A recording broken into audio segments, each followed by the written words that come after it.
मागच्या आठवड्यामध्ये आम्ही माननीय कार्यकारी अभियंता सार्वजनिक बांधकाम विभाग त्यांना शिवसेना उद्धव बाळासाहेब ठाकरे पक्षाच्या वतीनं आम्ही निवेदन दिलं होतं की राजमाता जिजाऊ चौक ते छत्रपती शिवाजी महाराज चौक ते धाराशिवचे बस स्टँड ते भवानी चौक त्या रस्त्यांची अत्यंत दयनीय अवस्था झालेली आहे।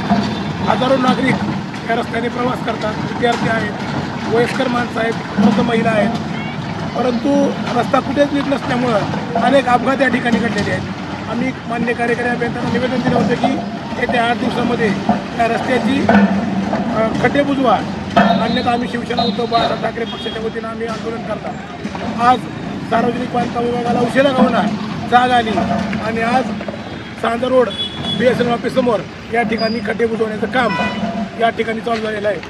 आम्ही शिवसेनेचे शिष्टमंडळ या जिल्ह्याचे लोकप्रिय खासदार ओमप्रकाश राजे निंबाळकर, या मतदारसंघाचे लोकप्रिय आमदार सन्माननीय कैलासदादा पाटील, माजी नगराध्यक्ष नंदुबाई राजे निंबाळकर यांच्या मार्गदर्शनाखाली आम्ही शिष्टमंडळाने ही मागणी केली होती की 8 दिवसामध्ये या रस्त्याची डागडुजी करावी व हा रस्ता कायमस्वरूपी नवीन करण्यात यावा।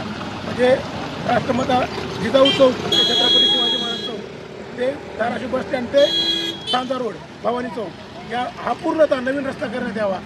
मान्य कार्यकारी अभियंत्यांनी सांगितलेलं आहे सदरील कामाची निविदा प्रक्रिया झालेली आहे, परंतु त्याला विलंब लागेल।